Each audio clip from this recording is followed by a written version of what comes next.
That's so weird. Okay, does that help you? No, I think I'm gonna close it. I don't want to close it. I shouldn't have to do that.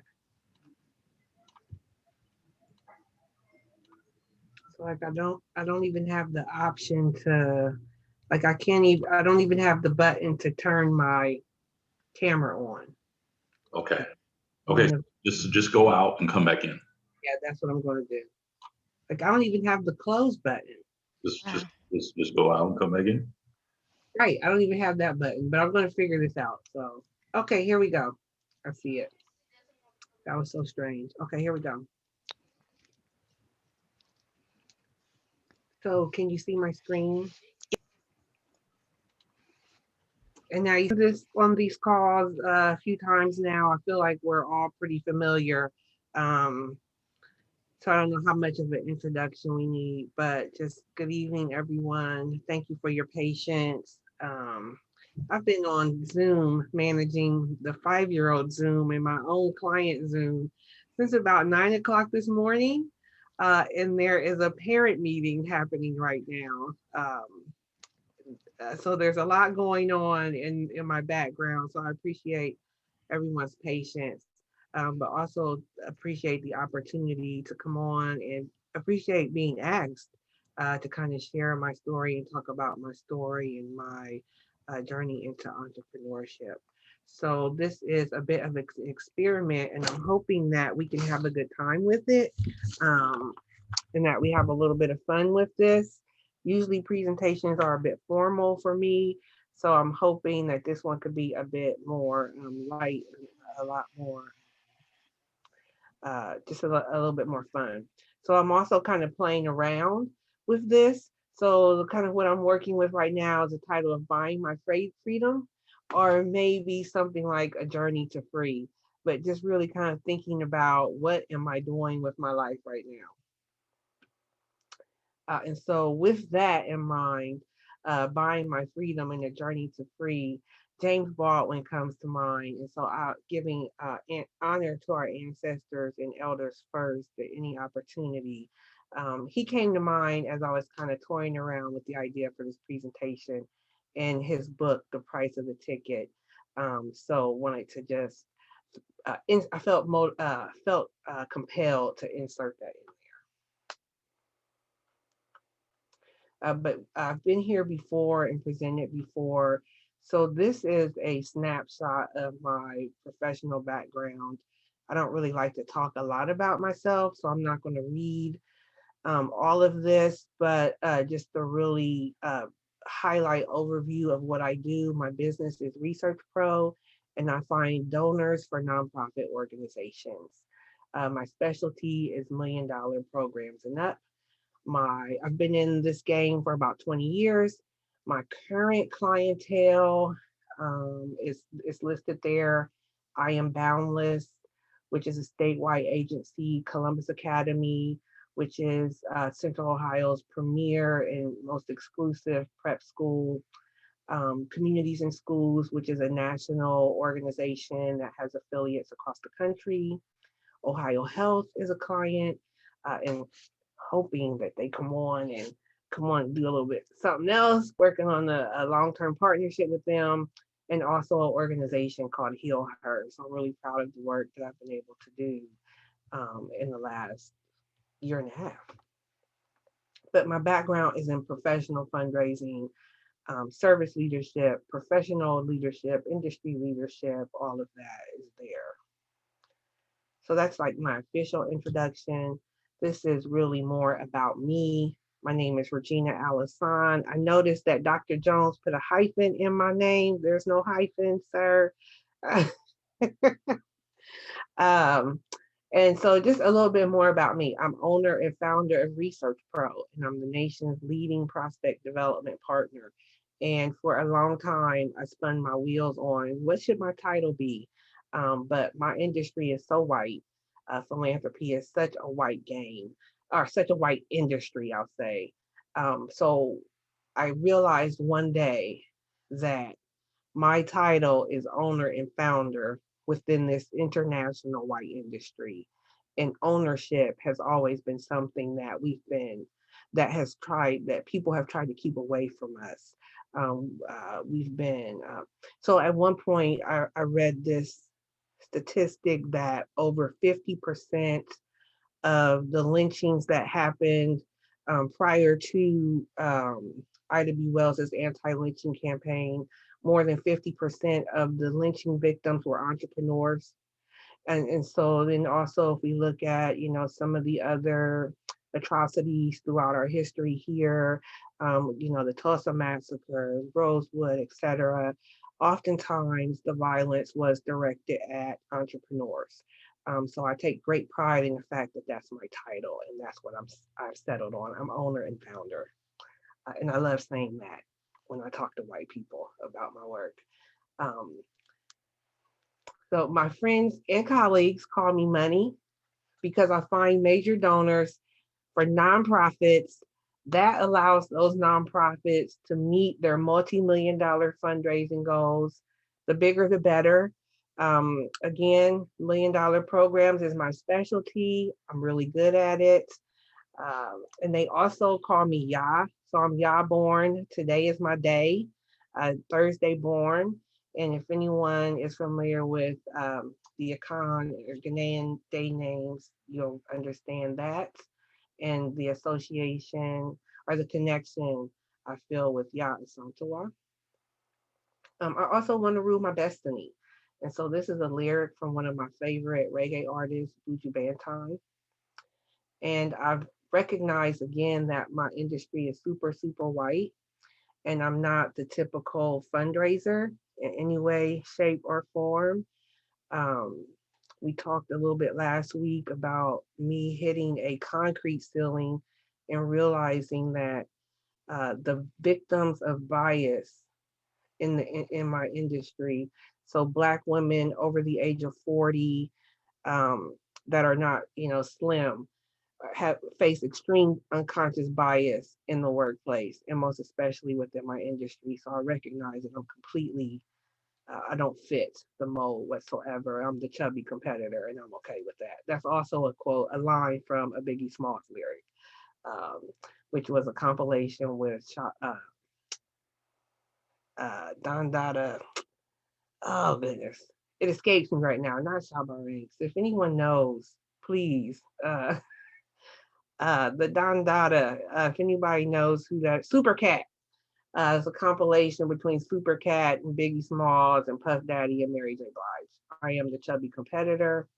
I also, to quote Erica Badu, I'm an artist and I'm sensitive about my work. I'm a mixed media artist, and I'm also wife to a Ghanaian. So Ghanaian Jolliffe is the one true Jolliffe, and there's no debate about that. And see, Dr. Jones is shaking his head, but who else is Jolliffe? Who's better? I have nothing to say about it. I mean, I just know that there is a rivalry amongst Africans, especially Ghanaians and Nigerians, Yes, regarding jollof rice. there is a rivalry, but I just want to say that there's also like an international competition, and it was a Ghanaian sister whose recipe won. So Unless you can say Edie won, uh, it's up for debate still. yes. Well, he's Ghanaian, so Ghanaian Jolliffe is the one true Jolliffe. So there's that. You just proved my point there. But that's really much more about me, and I think sheds some light or gives some nuance to where I'm coming from and what motivates me on this entrepreneurial journey. So again, I've been here and presented with this group before. At that time, I was preparing, or I was just after my TEDx presentation back in 2019. And so my presentation was all about the power of Black philanthropy, because philanthropy is my game. I've been in this field for over 20 years, and by far we are the best donors. And so just some of the facts and the things that motivate me is the fact that African Americans, on average, donate a collective $11 billion to nonprofit organizations. That's a lot of money.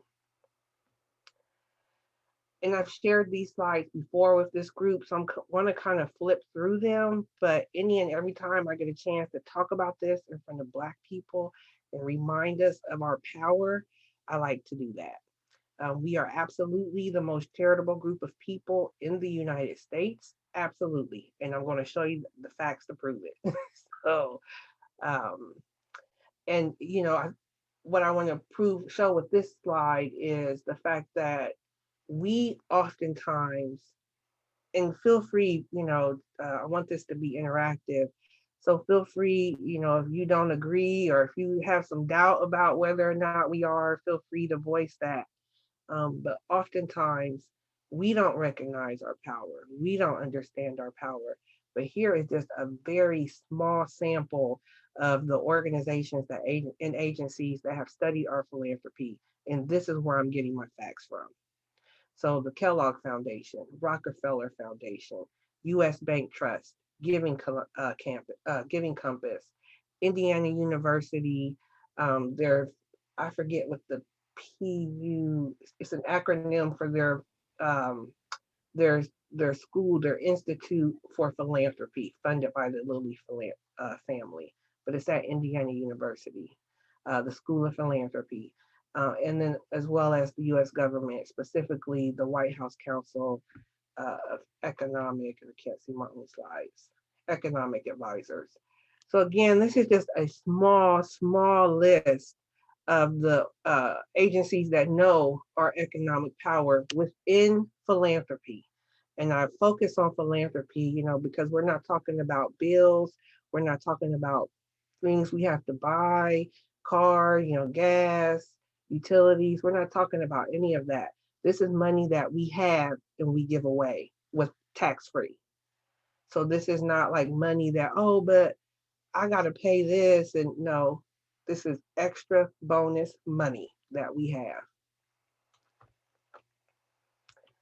So some of those facts, 2/3 of us give money, 30% of us, this is African Americans, 2/3 of us give money in comparison to 18% of whites who give.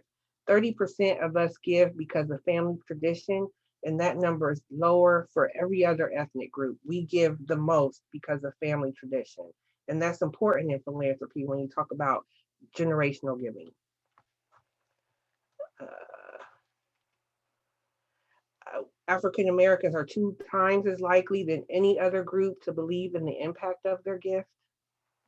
And 41% of African Americans plan to increase their gifts in the future. This is compared to only 24%, 18 or 24% of white donors who have plans to increase. We are the top donors, and we are significantly more likely to give than whites. We're the best donors. And here's just more facts. We're 4 times as likely to use social media to be philanthropic. We're just the best donors. And my TEDx was really focused on the idea that, um, or the call to action that W.E.B. Du Bois put forth in 1898. He called for a plan for a unified strategic philanthropy. And he put forth that call to action in the wake of the Ida B. Wells anti-lynching campaign, in the wake of Plessy versus Ferguson, in the wake of the grandfather clause. So all of these issues still plague our communities. We're still challenged by some of this, but yet we're still not really exercising unified strategic philanthropy. There's a huge opportunity, and that's what motivates me to do the work that I do. So it's much more. It's more than just I need to make money. I'm on a I'm on a purpose. I'm purpose driven about this. Hey, Regina, I want to ask you a question. Yeah. Because today, ironically, um, one of my classes, we covered Booker T. Washington's The Atlanta Compromise, the Atlanta Cotton States Exposition speech, which was 1895. And of course, we get Plessy in 1896. I'm wondering if Du Bois mentioned or was motivated by Washington's speech? Have you ever come across anything like that? I haven't. I think it's fair to say that, he was motivated by everything that was going on during that time, and that they certainly were aware of each other's work. But also, I would add that there is not a lot of scholastic or a lot of scholarly work or study around this. So, and this is just kind of a guess, an assumption.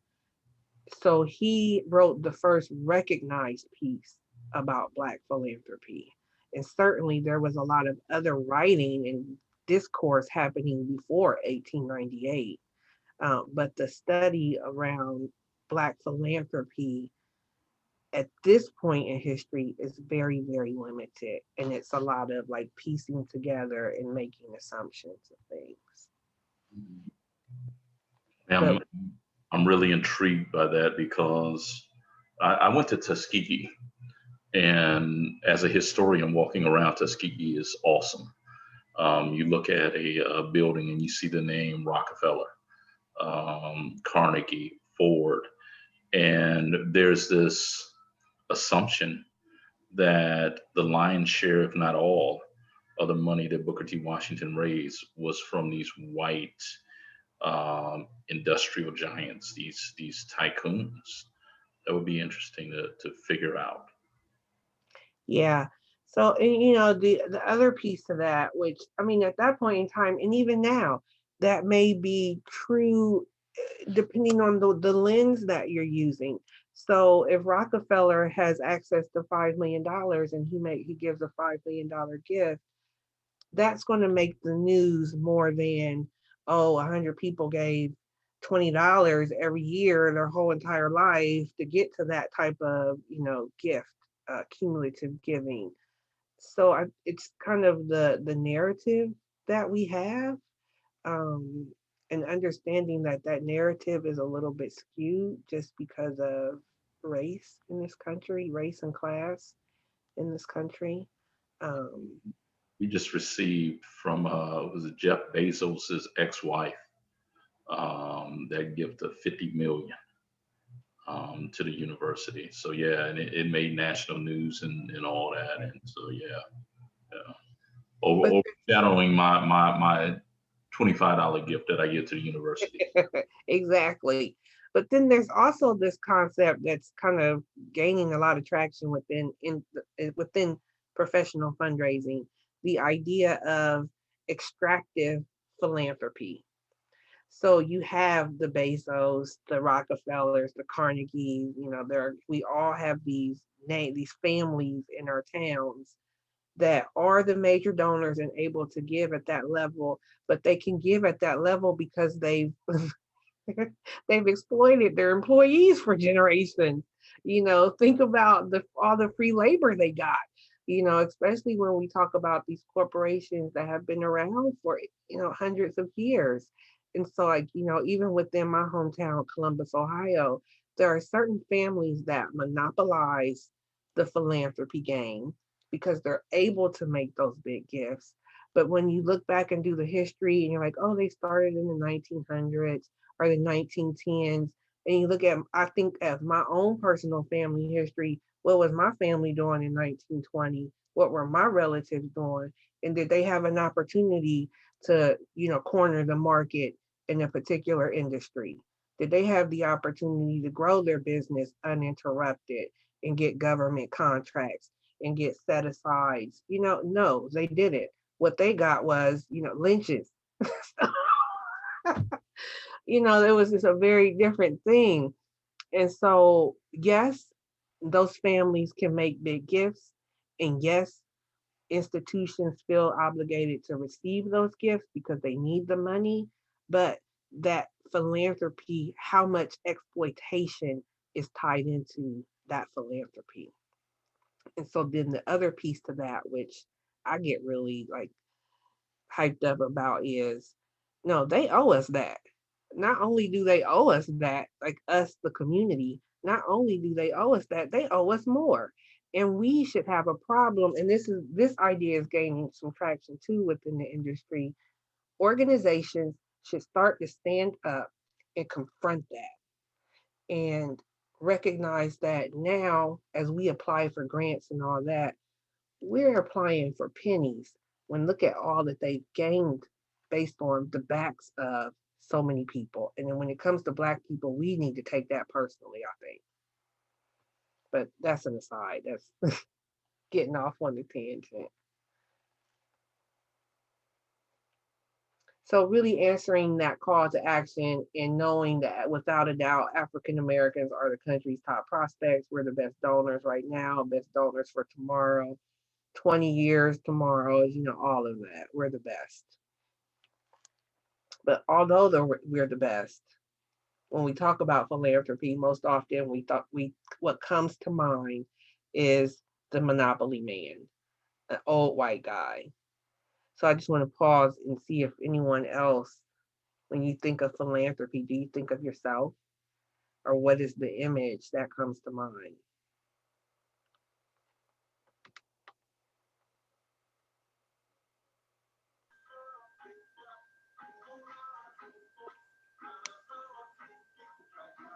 Yeah, I think when I think of philanthropy, I definitely do not think about us. That doesn't come to mind. It always, some white person giving money um, to actually, back their own interests. So learning, hearing what you're saying about what you're actually doing definitely puts a different light on that subject for me.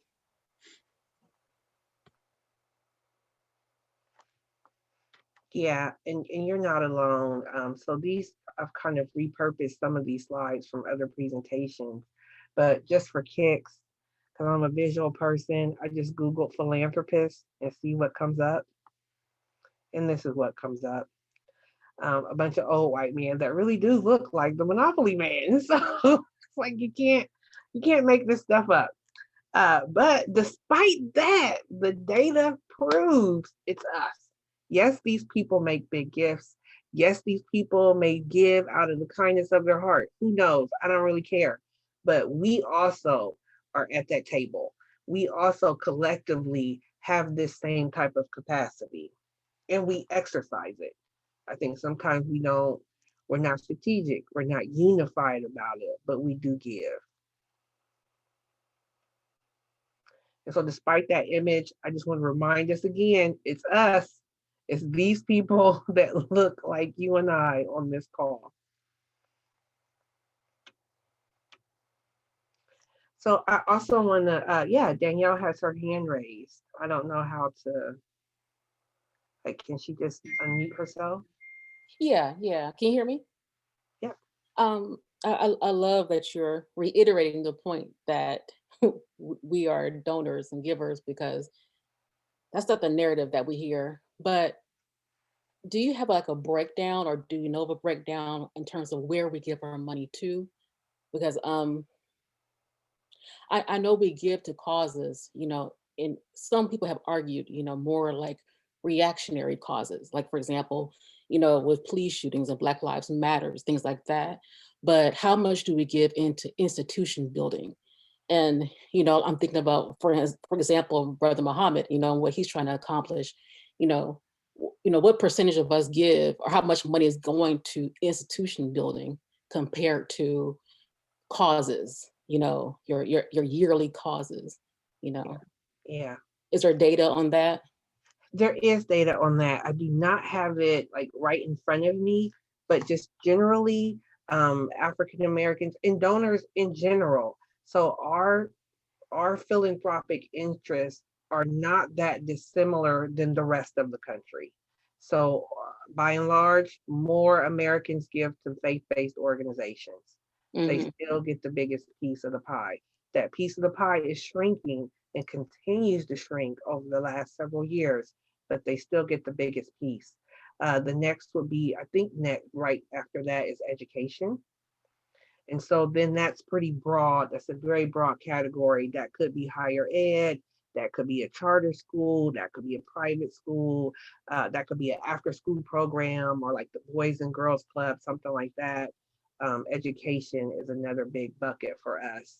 And then close to that is like youth development, which sometimes get lumps in to education. The other big chunk that American donors support are like arts and culture. And so then that would be like your local museum, your library, the art gallery, those types of things. And then following that, environment is starting to emerge. Cause-based organizations is in there too, but I'm just not quite sure off the top of my head what the hierarchy is there. But Mhm. cause-based organizations and initiatives. And there's an interesting term or concept called rage philanthropy. Hmm. So it kind of speaks to what you're saying. We get really upset about something and then we donate to the cause that is working against that. Right. And so there was a huge uptick of rage philanthropy right after Trump was elected, and he did the bans against Muslims, like the border bans and all that. So there was this huge he bought created a whole new term like rage philanthropy. There was this huge uptick in people just across the country giving to causes that were in direct like opposition to his policy. Hmm. And so we saw a lot of that during his administration. And I am starting to play around with like some sort of editorial piece or presentation about how right now I really believe that buy black, buy black and shop black and all of that.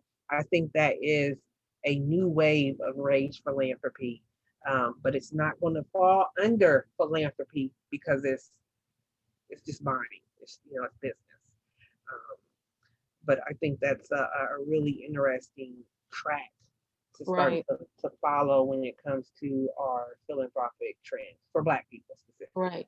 And that's why I'm wondering, are we seeing more money going towards institutions? Because like we've seen an uptick in terms of like black banking, and buying black products and all that from the last probably what 5 years. I think it really Yep. started after Trayvon Martin's killing. But we've seen definitely distraction after these police shootings. But I just wonder, what the numbers look like because it would seem to me that it's important to buy black and support black businesses, but Yeah. perhaps more important to support institutions, our own institutions. So, but thank you. Yeah. Yeah. And so that kind of is part. I don't talk about this in this presentation, but that is something else that I'm passionate about because we also don't have a lot of those institutions, or if we do, they're very mainstream, and I don't, in my opinion, they're not doing the work that we need to do. We need to happen that solely benefits us as Black people, like a Right. total Black agenda. Um, so you may have some of those organizations, but are they really representing our very unique needs? I don't think they are. My sister and I are creating a Black community foundation because we feel like we need one that does meet that need. Um, Also, the police recently killed a man unjustified. Wrong guy. They just killed him because they thought his sandwich from Subway was a gun. He was entering his own home and they just shot him. This just happened about a month ago in my city. And so it was terrible. The guy wasn't, it was just terrible. They just killed the man.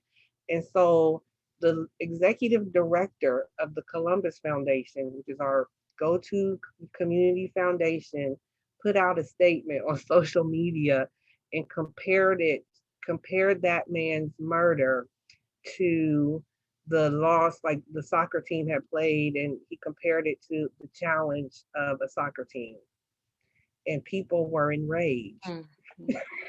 rightfully so. um, Yeah. and so that just further speaks to the need, like we just need our own thing. But everybody gonna be right back there applying for them grants this year. So it's it's complicated. Yeah. Thank you. Sure.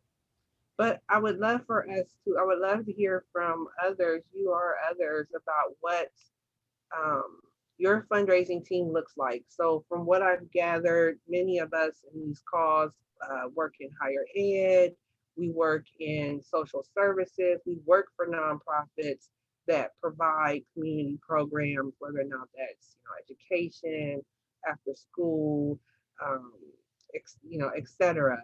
And so, if you work for a nonprofit or ever have, I would love to hear what your fundraising team looks like. What do they kind of, was it a man? Was it women? Were they old, young? If anyone cares to share. Dr. Jones, I know for a fact your university has a development office. Do you ever encounter any of the fundraisers? Back when I was in the circle of trust, the circle, I'm no longer there. There is Got it. a regime that has taken over. But I've encountered some of them. Like I said, the last generation that was there under President Wright, and I can remember it being, kind of balanced, male and female, but they were tasked with doing some things that for me just made me say, wow. They were assigned, I want to say, raising $10 million each if they wanted to go ahead and keep their position. Yeah. And one of the brothers, he actually, we were on the men's leadership council together. And he said, look here, before any of y'all leave, I'm gonna need to turn y'all upside down and shake whatever coins y'all got in y'all pocket out. Um, so that, and then also they came up with what I refused to do it. I was like, that is probably the dumbest thing that I've ever heard in my life. They wanted us to invite people who we knew who had money, donor money, to a football game. And they Yeah. were going to be in the skybox of the football game. And then That's the smartest thing. come halftime, we were supposed to hit them, shake them down, for whatever money they had. And I'm like, man, please. I only know 2, 3 people like that, number one. And number two, I'm not burning my relationship with the few that I know Yeah. like this. So, yeah, we do have a development office, but right now, I can tell you, it's all pretty much flowing from President Simmons, and she's cashing in, I guess, favors of an illustrious career, and they're raising money left and right, I guess. But that Well, ain't when y'all need some another 10 million, you need to come see me. Send them my way. look here. If I take you to them, it ain't gonna happen. So you go ahead and you approach them in your own way. Um, Got it. because yeah, you know what I'm saying. You don't want me to do nothing for you. Yes, I understand. Don't even Uh, put the down when you go up in there and ask for anything. Just avoid all of that. I Don't. understand. Yeah. So the point here really is to kind of think visually. What do our fundraising teams look like? And I've been in this business for a long time in a lot of different organizations, and a lot of times it looks like this. And maybe you've seen this team in your organization. So I just can't make this up. I Googled fundraising team and picked up some pictures that look kind of interesting to me. So certainly I've seen this team and this team. So you've probably seen this group of people in your organization making all the decisions for everybody, and this team. And I was going to be done with this third example, but then I came across this and thought, oh wow, that's interesting. And for me, that was really triggering, but it speaks so much to just how oppressive this industry can be. and how oppressive it's been to me as a professional. So this is the face of it that we see just in general, that you see, and you're not fundraisers, etc. But this kind of is the face of it. So that's the all day, every day.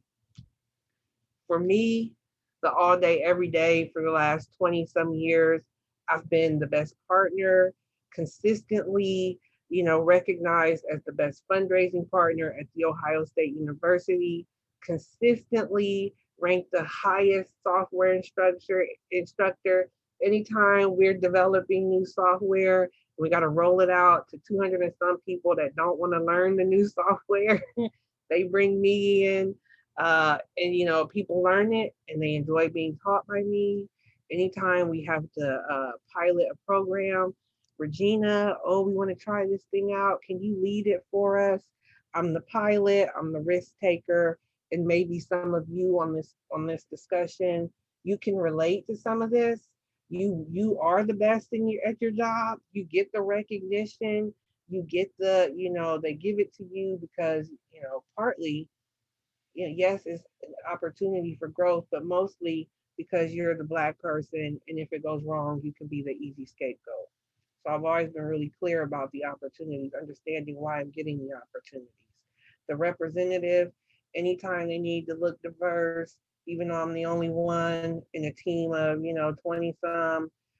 So then the representative, anytime the white people in my department didn't like what the supervisor was saying, they would come to me, Regina, help us, make a case for us, lead us, say something at the staff meeting. And me being who I am, I'm going to say something anyway because I want to represent myself. But, all of that. So that has been my all day, every day for the last 20 years. And that all sounds great. But the flip side of that is all day, every day for the last 20 years, you're too assertive, And so some of you may be able, this may resonate with some of you as well. I was told by an HR representative that I was too assertive in my job interview because I wore a suit and brought my portfolio. Those were her words. That was too assertive. I thought I was prepared. So I was told I was too smart. Too smart. My ideas are better than the supervisors, and that's not good. The supervisor's stupid. That's not my problem. The supervisor, I should be the supervisor, but put that aside. um, Being in staff meetings and giving ideas and having everyone around the table looking at me like they don't understand what I'm saying, or I don't get it. I don't understand what you mean, Regina. I don't think that will work. But then a few moments later, these are all real scenarios that happen to me on a regular basis. So I was on one team for years, and it was consistently, I don't get that. A round table. I don't know. I don't get it. And there was a white guy on my team. He got hip to the game. He would sit back and wait and watch and see what I would say. Do the round table would happen. No, that just won't work. I don't understand what you're trying to say. I don't get that concept. He would wait about 5 minutes, repeat what I said, and without fail, Dan, that's a great idea. Awesome, Dan. Da, da, da, da, da. And it was with this happened meeting after meeting, month after month, so that I don't get it. They get it, but they're stealing my ideas. And then so I got hip to it. And I said, well, I'm just not going to say anything else. I'm going to stop giving Dan my ideas. Dan ain't that smart, and I don't want him taking credit for my brilliance. So I stopped talking in staff meetings. My supervisor had a separate meeting with me and told me I was being too quiet in staff meetings, that they needed my ideas and they needed my energy, which just equals stolen ideas. And yes, I may have been a leader, but I was a leader stands power. I've held management positions where I couldn't fire the person, two or three levels under me. The person I managed, I couldn't, correct them. I couldn't fire them when they were underperforming, grossly underperforming. And so then the other piece, stupid budget allotments.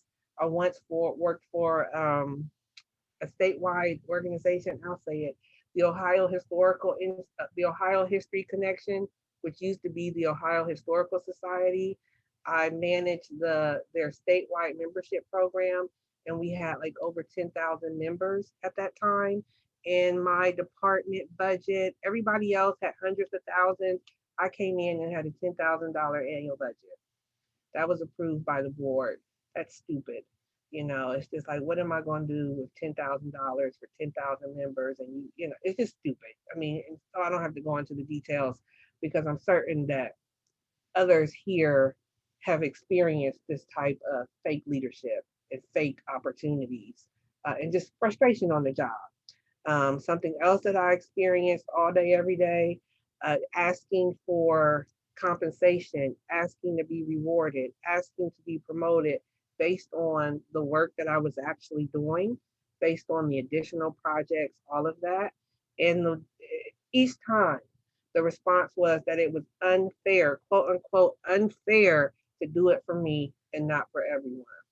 But I thought that's what the job competition was. I don't know. But it was always unfair for me.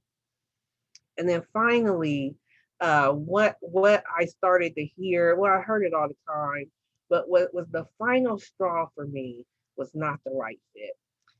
So when I left the university and I was looking for other employment opportunities, I could always get an interview based on my resume. Always. I have incredible experience. I'm dynamic and all that. And so you get the interview, first interview, second interview, sometimes third interview. And then the response was always, we had to go with someone else. We had to make a decision. You were really close, but just not quite the right fit. Was always, we're going with someone with a little more experience, or just you're just not quite the right fit.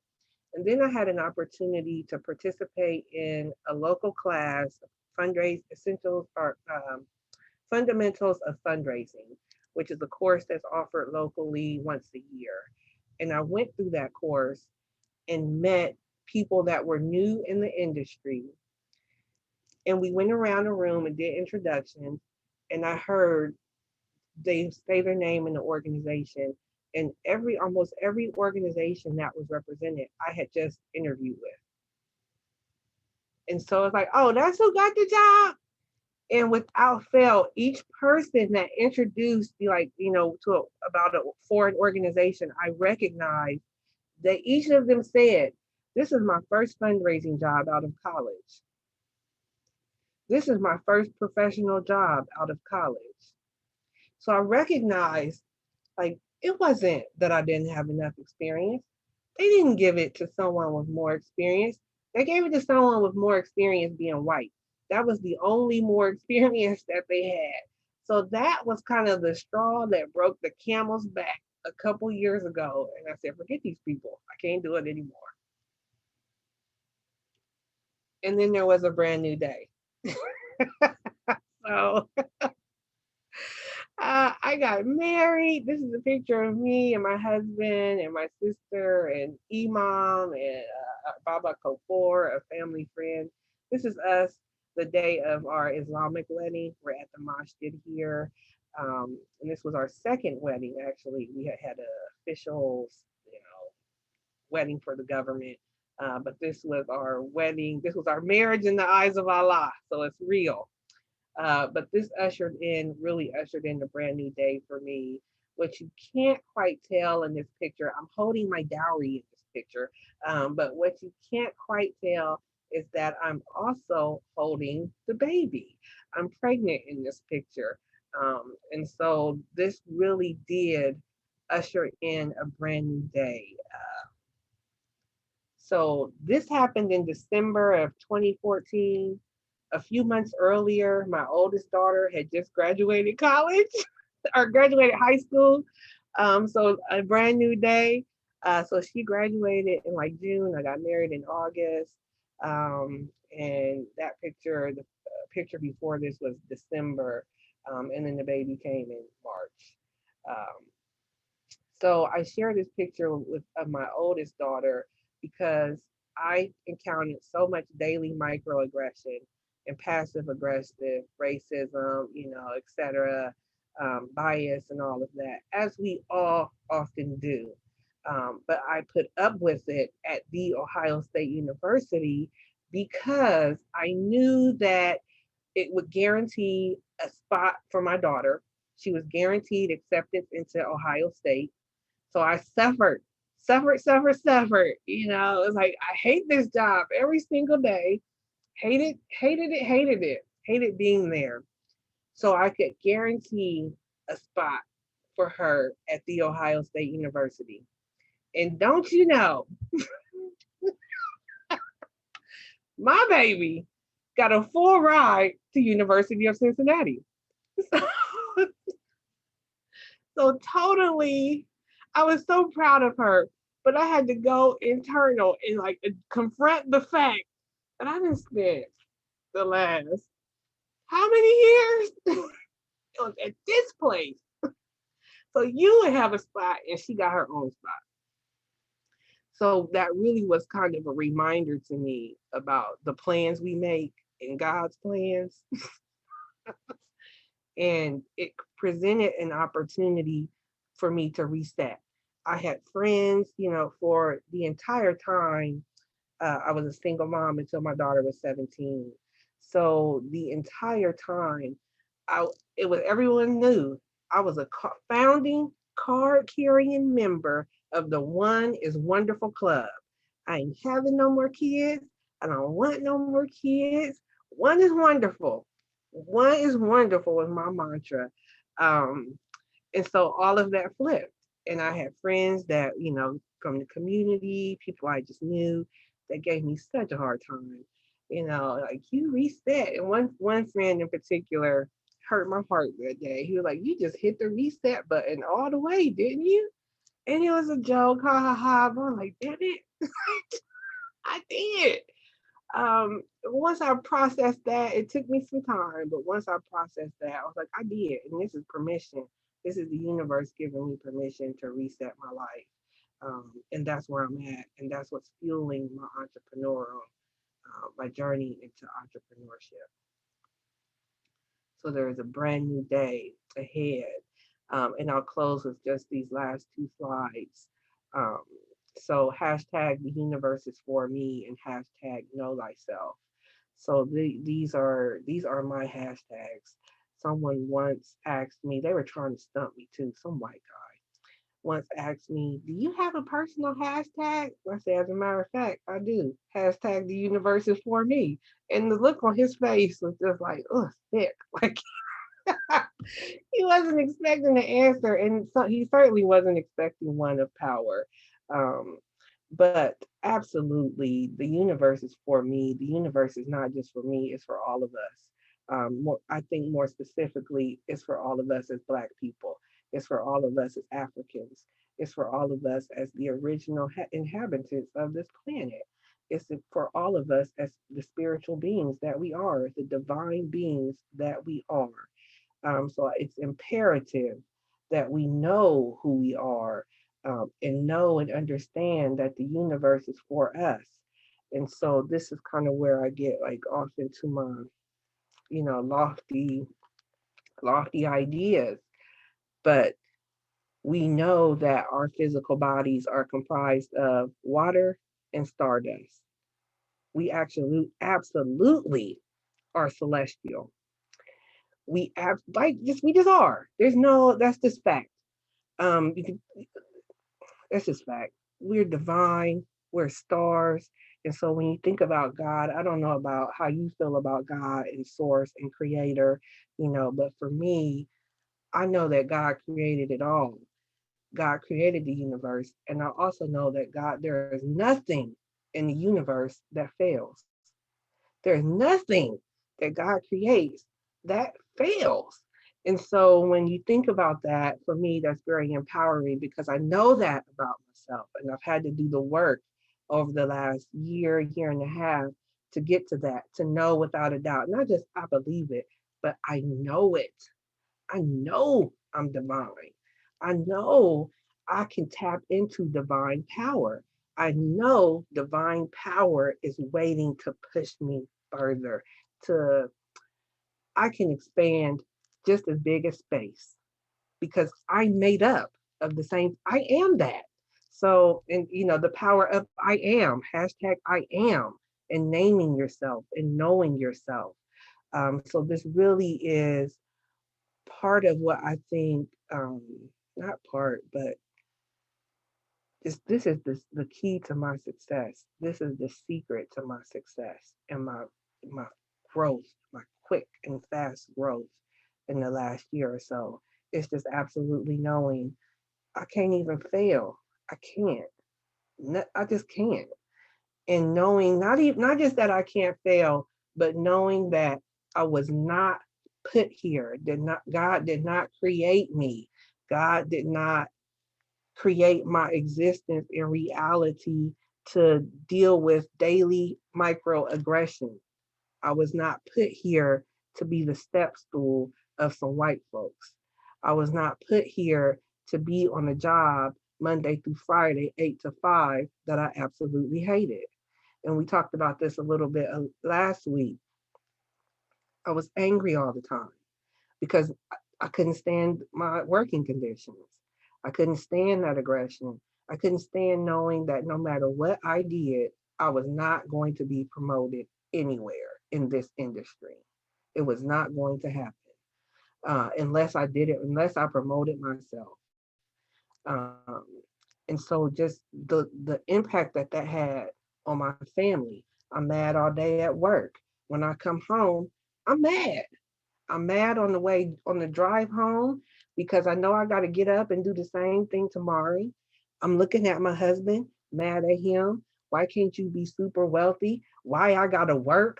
Why can't you? Just it's ridiculous. But I just was angry. Just caught up in that mental trap, that rat race. Mad at my family, mad at on the weekends. Friday come, I'm mad at Saturday because I know I got to get up and do it again Monday. I'm mad all day Sunday, and not just mad.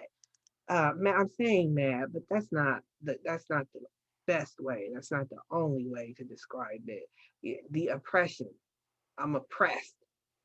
And the person that maybe you can kind of tell this, but the person that I am cannot be, it's only going to take and stomach so much oppression. And understanding that and knowing that I wasn't made to be oppressed. And also coming to terms with the fact that I was playing a role in my oppression. I was the one getting up and going to that job every day. What if I just stopped? That's how I just, you just got stopped. And eventually that's what I did. But like, I don't know what's going to happen next, but I know what's not going to happen. What's not going to happen is I'm not going to deal with this. I'm not going to be oppressed. I'm not going to drive myself. I'm not going to get up early, which I don't like to do, get myself dressed, physically take myself to a place that is not good for me. It's not good for my mental health or my well being. So, really understanding that and taking that leap of faith. And then finally, knowledge is power and know your worth. So, yes, I took that leap of faith, but I also had to recognize I don't know a lot. So, I'm really good at prospect research. I'm really good at finding money, but running a business, that's new territory for me. Building out a business plan, building out a marketing plan. How much do I charge for my services? How the accounting, taxes? Oh my God, taxes. All of these things, like I don't know. So accepting that and then finding opportunities for education. So I took a marketing class. I actually took that marketing class 3 times. A friend of mine has a marketing institute and was developing some new coursework and was like, "Do you want to be in my beta class?" I said, "Yeah." So I went through the beta class, I think once or twice, and then I went through the actual coursework once he made it public. So I did that. I followed up and took his branding course as well. This evening, I started I think it's a 10-week course, and I got a scholarship for it, all about strategic planning for nonprofits. Um, I hired an attorney because, that's just not my wheelhouse. And I need it, So educating myself and hiring out. I hired a Black woman attorney, and hiring out the work that is not my greatest skill and where I really need help. But educating, finding opportunities to learn more about how to have a business. Um, that is an important piece on this journey. And another big piece is knowing your worth. So part of that is knowing that I'm worth more than whatever some white chick that don't like the fact that I'm brown, whatever she think, I'm worth more than that. And then translating that into, okay, how much is my work worth for this organization?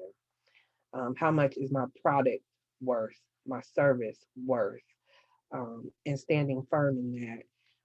And so actually, I know my worth is like 70. I know that people who do my job generate about 75% of all new and incoming gifts for organization. So when a client says, hey, I need to raise $10 million, and I'm like, I know that I'm going to identify at least 75% of that new money for you. My worth is somewhere attached to 75% of 10 million. And saying that, standing in that, naming that, and just being firm and solid in that. And I can say that now, this is a year and a half into it. A year and a half. The business turns 4 in June. But I've been about a year and a half, 2 years now, just full time. This is what I do, not part time, nowhere else. This is it. Win, lose, or draw. This is it. And I know this sounds all wonderful. I'll be candid and say, there was a time when, about sometime in 2019, I had like $11. And my husband was looking at me like, look, I support your dreams, but we got these bills to pay. And I'm like looking at my bank account, like $11, like one, like And I know I don't have a check coming in 2 weeks. I'm not on salary anywhere. Um, so yes, it is. It's definitely a leap of faith, and it's not. There definitely are times where it's like, did I make the right decision? Maybe I should get a job. And there were a few times initially where my husband was like, have you looked for any jobs? And I had to finally just be like, no, no, and I'm not looking.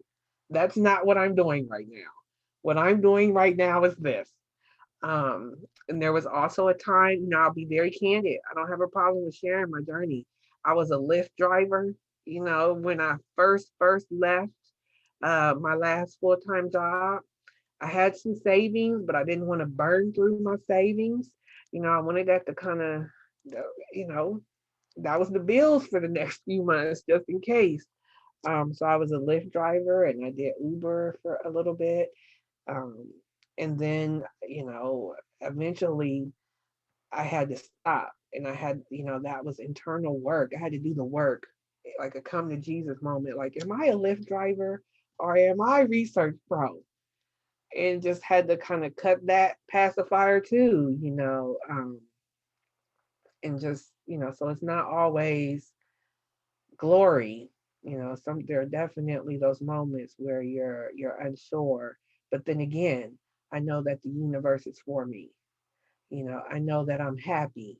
I know that, I'm not mad at my husband all the time for no reason. I know that I'm not stressed. Um, yeah, all those things. I listen to my friends talk about their jobs. I'm like, I'm so glad I don't have to deal with white people like that anymore. And I say white people, but I guess maybe, a more appropriate way would be like microaggression, racism, but it's from white folks. Um, so, so you just call it what it is. Um, but I'm liberated from that. So that's why initially I kind of played around with the idea of calling this presentation a journey to free, or like the idea of the price of the ticket, because the ticket does come with a price. Um, and that's all I have. I'm happy to answer any questions. Again, really thankful for the opportunity to share it, and I hope be an inspiration to someone.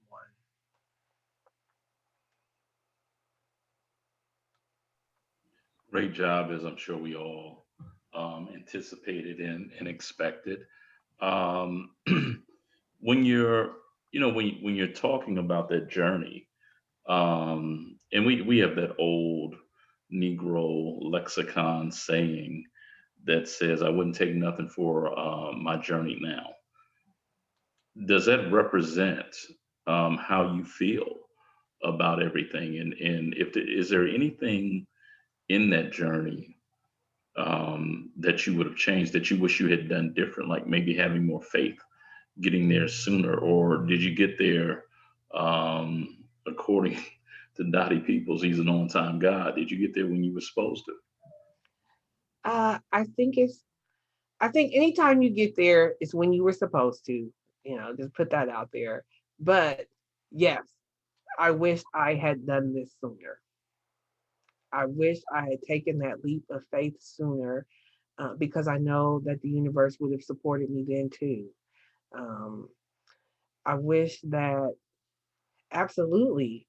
I wish that I didn't work that job, in hopes of Marie going to OSU. Like, just when I tell you, like, that was such a bittersweet pill to swallow. I'm thrilled. My baby, she a full ride, not just a full ride. Her dorm was paid for, tuition was paid for. She had extra money. She had all these other opportunities wrapped up into this larger program. It was a Turner. She was a Turner Scholar at the University of Cincinnati, which is a larger wraparound program specifically for African American students. Um, so of course I'm thrilled, but I'm also inside, my heart was just kind of like admonishing myself, like, girl, you knew you should have been done left that place. Um, so yeah, I do sometimes wish that I had, but I also recognize, and we've talked about this before, I also recognize as a single mother, and whether or not you're single or, with kids or not, I had bills to pay. So it was a lot more difficult to take that risk when I'm the sole provider. I couldn't just say, I'm out, we'll see. Like I wasn't, there wasn't anything, there weren't any prospects on the horizon. Like nothing made me feel like I could make that move. But then I think that not so much that it was on time, but I think it was the push. So the universe, God, source, creator, whatever you want to call it, I wasn't going to move without a push because I was scared. And I was used to that monthly check, that monthly direct deposit, and them benefits. I like going to the doctor. I got a mouthful of braces. We need the benefits. So I wasn't prepared to take that step. But then life, a brand new day, the baby kind of forced me into that step. Maternity leave, being out for 4 months and coming back like, I can't do this. No, I can't deal with Dan and Donna, and all those other people when I got a baby at home. And that's really all I want to do anyway, is raise my black baby, and so I couldn't deal with it. And then you feeling like, I mean, as a mom, you know, I'm a very like natural mom or whatever. I nursed my daughter, and I was concerned about what is this daily stress doing to my milk that's meant to nourish my baby. We know what stress does to our bodies. So there was a lot going on, and I feel like, it was a push. It was in you, Dr. Jones, I needed a push. And I'm grateful for it at this point.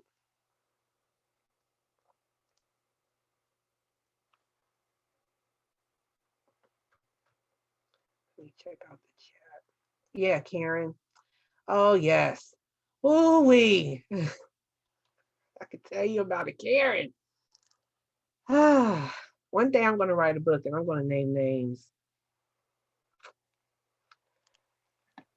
Regina, hey, um, I came in late, so maybe you addressed this earlier in your conversations. But as you were embarking upon that moment where you were starting your own business, did you have a mentor? I guess and no. So I'm a member of Central Ohio Association of Fundraising Professionals, and AFP is actually an international organization. And so a few years ago, I went through their mentoring program, and I was assigned a mentor. And she was also a consultant, and she's like a very well-known consultant in my hometown. And so she kind of pushed me, like, you can do this, you can do this. But I also felt like I was never really sure. And it's a white woman. I was never really sure how much of an advocate she was for me. Um, just because, without going into the details of that relationship, it just was, like I had one, but then like, did I really? In retrospect, like, I don't know. But I will give her credit because she was one of my first clients. It was like, here, do this little subcontract stuff for me. And she, and just kind of made me see this is possible. And it just, kind of continued from there. Um, so yes and no. But that's always been a challenge for me because professionally throughout my career, I have not had a mentor, even though I attempted to create those relationships. No one really seemed interested in that. And I once worked with a lady. She hired me. She was younger than me. And after my youngest was born, she hired me for a part-time position. And we were talking. We both had worked for a long time at OSU, but we were now at a different organization. And we were talking about professional mentorship and how you find someone, a seasoned professional, to kind of mentor you through your career. And she talked about the people at OSU that mentored her. I'm like, I know those people. Nobody ever tried, they never did that for me. And one particular person in particular, her name is Dana. I once applied for a job in Dana's department. Dana's department was right next to mine. Our teams often did lunch together. We did white elephant parties together. We went to each other's homes. Nobody ever came to my home. I wasn't into that. But we did those types of things. I went to a work party at Dana's house. I see Dana in the break room almost every day. Hey, how you doing? How was your weekend? Da, da, da, da, da. I applied for a position that I was overqualified for. And Dana's secretary set up a meeting with me for after, she got my resume and all that. Great. Really excited to see you're interested. Let's talk. How are you available Monday at 8? And I remember that so clearly because I'm not an early riser and I hate getting to work at 8. I'm usually like 9:30.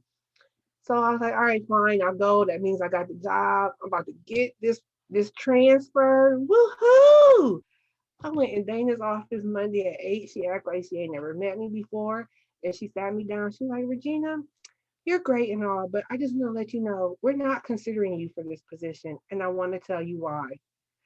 We don't really know you. And I think it would be best if you spent some time with our department, maybe come to some of our staff meetings, get to know the team.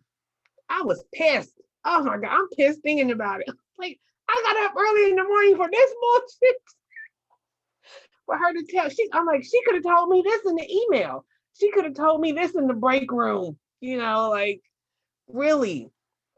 And I remember looking at her like, lady, I've been to your house. I know where you live. How you don't know me? How is that the reason? Like, that's the words. And I'm going to tell you why. We're not considering you for this. And I'm going to tell you why. Because we don't know you. So, some bullshit. But I'm saying that to say, in comparison, this other colleague, her her experience with Dana was complete opposite. Dana was kind of had red hair. I don't know, but this other lady, she was a redhead, and she said, "Oh, Dana reached out to me when I first started at OSU. She told me my red hair reminded her of her daughter, and she took a personal interest in me in making sure that I was able to, move through the organization." So Dana reaching out to somebody brand new at the organization that she really don't know versus me, and looking around at my industry, like I don't look like any of these people's kids. They don't see themselves in me at all. Nobody has ever, and didn't seem like anyone was ever going to be that mentor for me. So mentorship has always been a challenge for me. So was Dana white? Oh, absolutely. Yeah. So we really don't know you equals you're not one of us. Exactly. Yeah, Yeah. yeah, yeah. Same as wrong, not quite the right fit. That's just all BS. It's all BS. Listening to that story, I don't know why, but this popped in my head. You guys remember Love Jones, correct? Okay. Remember when Nia Long went off and she was showing her photographs to some guy. I don't know if he worked for a magazine or whatever. And he makes a statement. He says, "Well, could you make them slicker?" And she's looking like, "What the fuck does that even mean?" That's kind of one of their. It's definitely one of their things. They have these ways of keeping you out, without a doubt. Wow. Wow. Yeah. So I talked about this a little bit in my introduction. I recognize I am not the face of philanthropy. But then, like, the really interesting piece is, like, they wouldn't have me around if I wasn't good at the money. So, so that's the part that really kind of tickles me. This whole journey tickles me right now. Because a lot of like magical and wonderful and divine things are falling into place. And there's scripture that talks about a feast being prepared in the presence of your enemies. And I'm eating so good right now in my enemy's face, like just all up in their face, crumbs is spilling on them, so so it just kind of tickles me, and I'm just so grateful and thankful right now. I don't even know what I was getting ready to say, but yeah, it's just I'm gonna stop because I forget what my point was. But Oh, yes, I think it was just how they exclude us. Yes, they do exclude us, and I recognize that I am not the face of philanthropy, but they call me money, and so in my game, they need me. They need me so bad. And sometimes I run across people, especially as a consultant. Oh, I can see it on their face. They want it so bad, but they just can't stomach me, And I'm like, that's okay. They're not my client.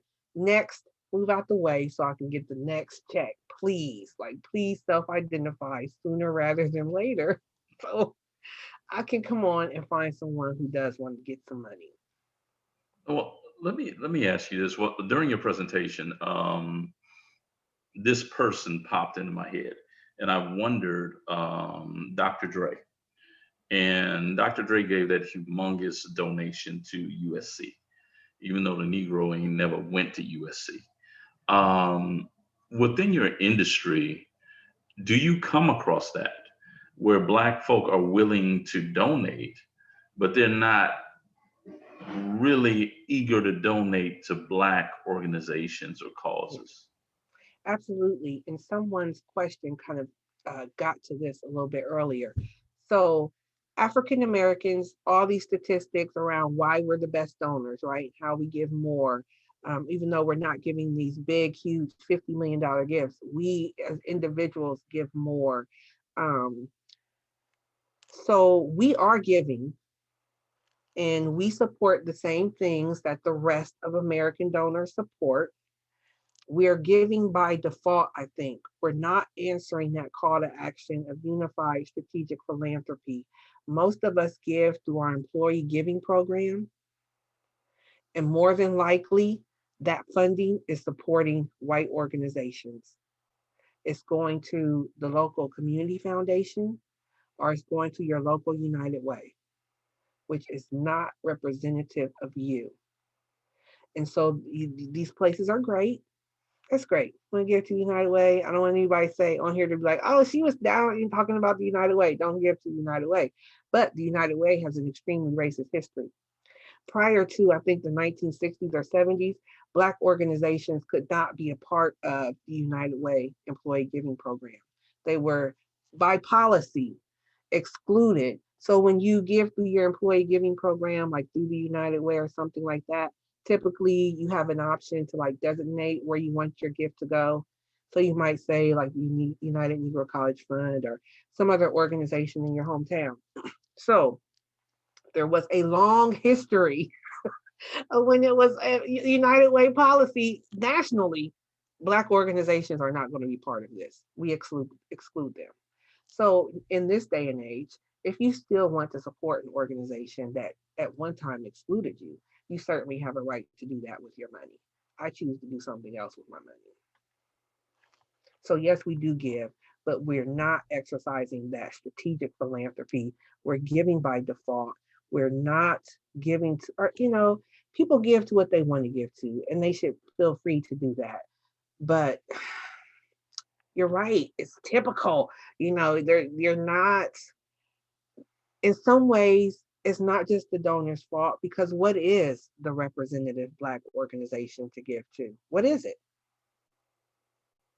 Like, if someone knows one, say it. What do you mean, like the Black organization to give money to? Yeah, that addresses the Black agenda, whatever that might be.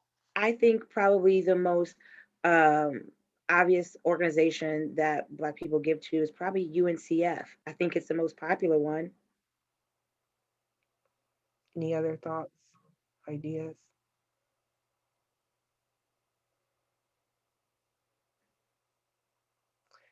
So another besides the UNCF, like the NAACP, the I Urban think League.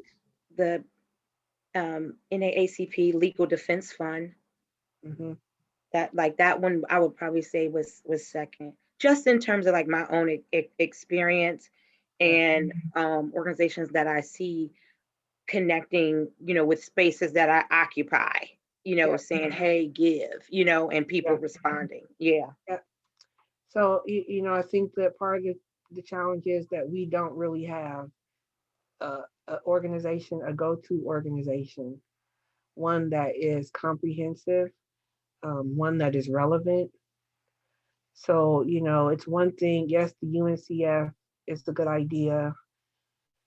Um, but and we kind of talked about this before in this group, but if I got bills to pay, I'm trying to, get my kids, I'm trying to feed my children, I'm trying to survive. How relevant is the UNCF? You know, the Urban League doesn't come to my community. They ain't out here doing nothing. How relevant is that to me? The Urban League in my hometown is the doors are locked most of the time. The NAACP, similar. How relevant are these organizations? So I think it's not just on this. I think it's not just what the donor is doing. What does the donor have an opportunity to give to that really addresses the Black agenda? Which is why my sister and I have created. We're building a Black community foundation, and we support things like Swahili language instruction for school age children.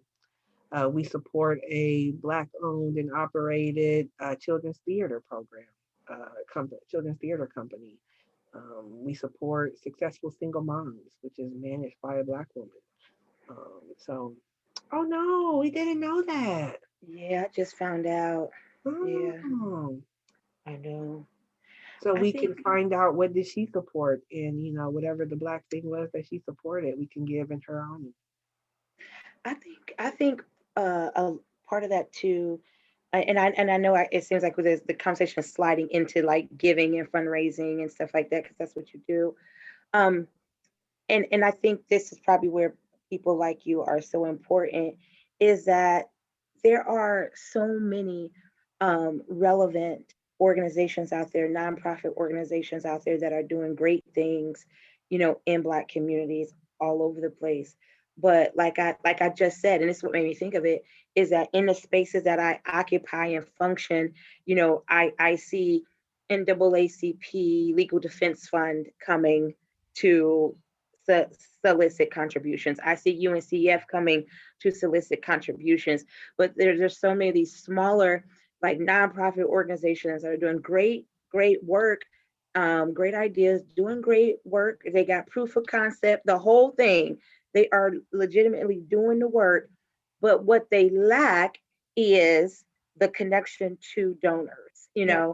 and and so I know that, like, I've seen people who have started nonprofits from the ground up, as some kind of, like, even like a not like a entrepreneurial type of effort, wanting that to be their job, of help and service to the community. But because they lack that knowledge and information to connect with contributors and donors, that it ends up being a failed enterprise, just because they lack those areas of skills. Yeah. I think that's true. I think another piece of that is kind of, I talked about this in the last couple slides. Like, if you don't know, if it's not your field of expertise or if it's new space for you, you need to learn. So fundraising, yes, some people, I talked to some people, oh, we did a fish fry and that's our fundraiser. Oh, we did a car wash and that's our fundraiser. That's great because you got some money. But okay, when we talk about sustainability, you need about 10, 20, 50, 100 million. And that is a whole system.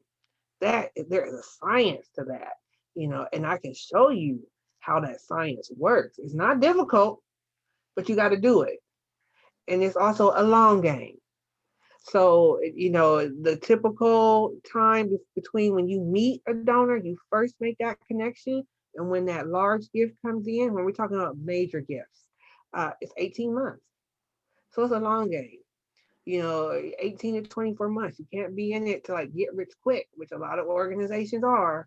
The other piece to that is like, one, we don't really immerse ourselves in the profession. So it's a profession. There, you can't, and now you can go and get a college degree or a college certificate in it. But like 5 years ago, 10 years ago, you couldn't get a degree in fundraising. But nonetheless, it is a profession. The other piece that I think we miss out on, and this was the point of my TEDx talk and why I share this information over and over, we are the country's best donors. We're the best prospects. So too often when we talk about, oh, these programs that serve Black people, that are all about Black liberation, 9 times out of 10, we're applying for grants at these community foundations that do not look like us. We're not on the staff, we're not on the board. So we're competing for money that was extracted and exploited out of our community. And now we're competing for pieces, tiny crumbs of the pie without accepting, without realizing it's us. We're our own best donors. And they just don't even ask us. Our own organizations don't ask us. They focused on grant funding. And that's pretty typical. I see that in my industry across the board. And I think that might be like, oh, that's my soapbox. Like, come on, come on, Black folks. You cannot ask white people to fund Black liberation. And that is what we do by and large. Yeah. We are at the top of the hour. Not sure Brother Muhammad is at his computer right now. So we are going to, here he is. Okay. So if you can go ahead and, we do it every week. Everybody here has been a regular here pretty much. We always stop promptly at 9 o'clock Eastern Standard Time, 8 o'clock Central. If you want to hang around a little bit longer, feel free, we'll be here. But for those of you who need to exit, we always like to send you off in our unique way. Brother Muhammad, take it away. Yes, sir. Thank you, Doc. Mr. Regina, excellent presentation. Full of notes here. Thank you. Yes, man. But as we always say, family, you kill the nigga in you, I'm gonna kill the nigga in me, and our God will reign supreme. We are Black first, today, tomorrow, and forever. Love you, family. Peace and blessings. Assalamu alaikum. Shalom. Peace, brother. Peace. Peace.